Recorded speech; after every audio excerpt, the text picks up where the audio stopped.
Your hand is shaking so bad you can't hold the zip tie. Suspect on the ground, your partner Rivera yelling your name. 40 seconds into a raid that was supposed to be clean, you can't focus. Not because of the adrenaline. Because you haven't used in 19 hours and your body is coming apart at the seams. Reyes, move. You move, you are DEA agent Carmen Reyes, 8-year veteran, 2 commendations, currently running a 6-month undercover op targeting the Gaza cartel's fentanyl network in South Florida. You are also addicted to the same drugs you are trying to stop. It started on a previous op, it stayed, you hid it.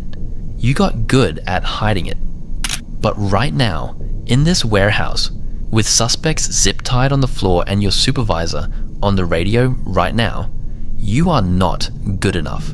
Your supervisor is ASA Mora. She's back at the command post.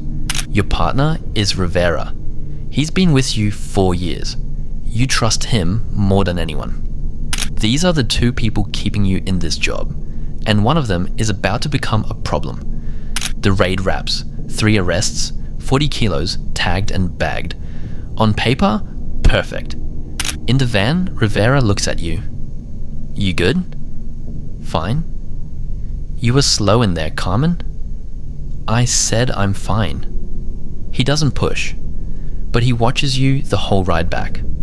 He's been watching you a lot lately. Back at the field office, Mora pulls you into her office. She slides a single sheet across the desk. A lab report.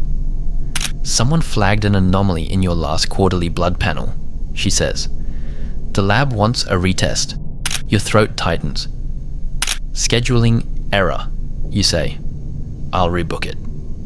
She looks at you for 3 full seconds. Book it by Friday, Reyes. You walk out. You keep your face neutral until you hit the stairwell. Then you sit on a step and breathe for 2 minutes. Friday is 4 days away. You have 4 days to either get clean enough to pass or find a way to buy time. Neither is realistic. What you know, the operation has 6 weeks left. You are the lead agent. If you get pulled, the case collapses. What you tell yourself, get through the case, then deal with the rest. What you don't know yet, the case is already broken. You just can't see it. That night, Rivera calls. I need to show you something. Meet me at the office. 20 minutes. Can it wait until... No. You go. He's at his desk when you arrive. He turns his monitor toward you. Surveillance footage? Time-stamped 2 nights ago. The warehouse you just raided. And standing outside it 2 hours before your team moved in, a figure in a dark jacket. Rivera freezes the frame. You recognize the jacket. It's yours. That's not me, you say. I know, Rivera says. The build's wrong, shorter. But someone wore your jacket. Or something that looks identical. Someone fed the cartel your timeline. Someone who had access to your schedule, your wardrobe, your operational details. Someone inside. Who else has seen this? You ask. Just us. I pulled it before it hit the evidence log. You stare at the frozen image. We sit on it, you say. For now. Rivera doesn't look happy, but he nods. 48 hours later, your CI goes silent. Your confidential informant, the man who has been feeding you Gaza's logistics for 5 months, stops answering. Then his number goes dead. You drive to his apartment. The door is unlocked. Apartment's clean. Too clean. Like someone came through and wiped it. He's not missing. He's gone. And the only people who knew his identity were you, Rivera, and Mora. You are standing in an empty apartment and the math is becoming unavoidable. Someone burned your CI. Someone tipped off the warehouse. Someone has access to everything inside your operation. And you have your own secret that makes you unable to go to internal affairs. Because the moment you flag the leak, they investigate everyone, including you, including the blood panel, including all of it. You are trapped between exposing the corruption and protecting yourself, and your body is making the decision harder every hour. Rivera finds you at your car. Mora called a team meeting for tomorrow. She wants a full operational debrief. Standard. She also asked me specifically if you've seemed off lately. Everything goes still. What did you tell her? I told her you've been under pressure. That's it. He pauses. But Carmen, whatever's going on with you, you need to handle it before tomorrow. He walks away. He knows. He doesn't know the full picture, but he knows something. You sit in your car for 30 minutes. You run every name through your head. Mora, Rivera, anyone else with full op access. Then your phone buzzes. Unknown number. Text only. We know about your CI. We know about your panel. Come to the Bayside parking garage, level 3 tonight, and we can help each other. A friend inside. You read it 3 times. This is either a setup or a lifeline. You go. Level 3. 11 p.m. A man you've never seen. Mid-40s. Federal ID. Justice Department. His name is Kessler. He's been running a parallel investigation into corruption inside your DEA field office. He tells you the CI didn't vanish. He was extracted. Kessler's team pulled him out 48 hours ago because his life was in danger. From who, you ask? Kessler says, from whoever inside your office has been running interference for the Gaza cartel for the last 8 months. Kessler slides you a folder. Communication logs, financial transfers, timestamps matching every compromised operation your unit has run. The account the payments route through. The name on it, Mora, your supervisor. The woman who recruited you to this unit. The woman who has been asking about your blood panel. She's not investigating you because she cares about protocol. She's investigating you because you're getting close. And she needs leverage to shut you down before you find what Kessler just handed you.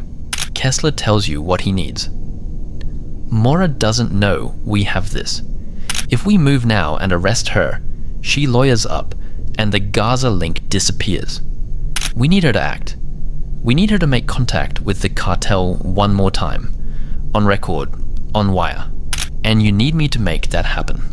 You say. You're the only one she trusts enough to push. And my situation? You don't say the word. He knows what you mean. Cooperate with us, and it stays inside this conversation. You tell Rivera everything. Not about yourself, about Mora. He's quiet for a long time. Then, how do we do it? You go back to Mora with a manufactured crisis. You tell her the CI resurfaced, that he wants to meet and hand over a drive with the Gaza network's full financial structure. She doesn't hesitate. Set it up, she says. Tonight. That's the confirmation Kessler needs.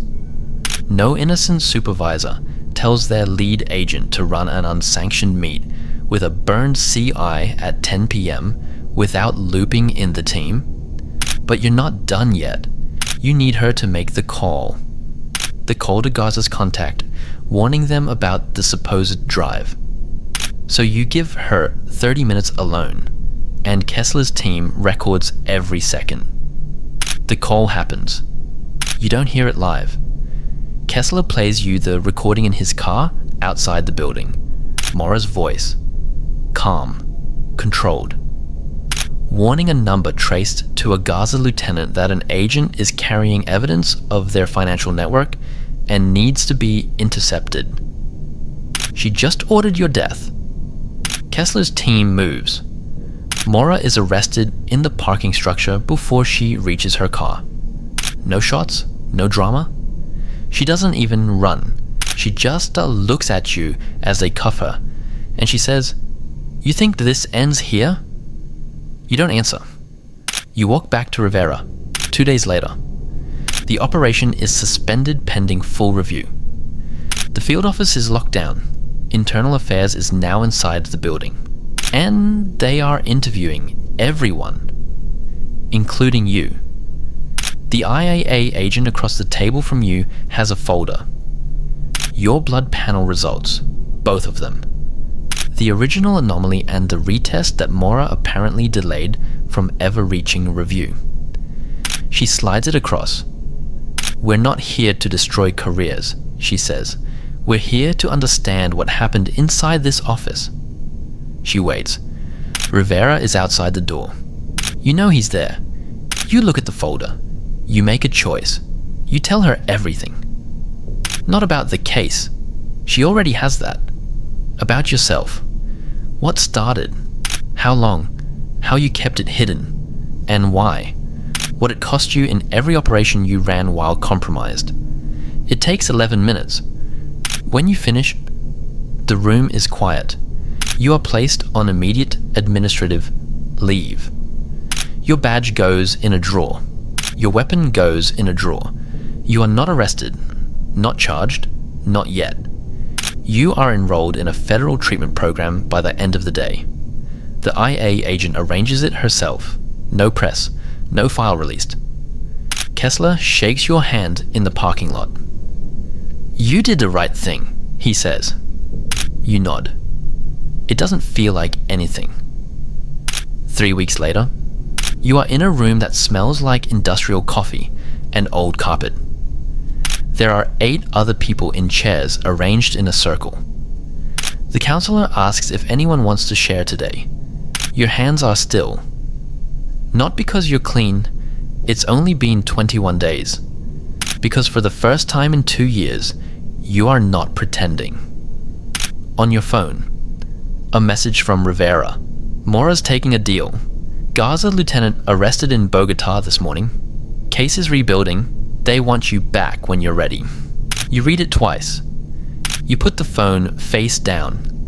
The counselor asks again if anyone wants to share. You raise your hand.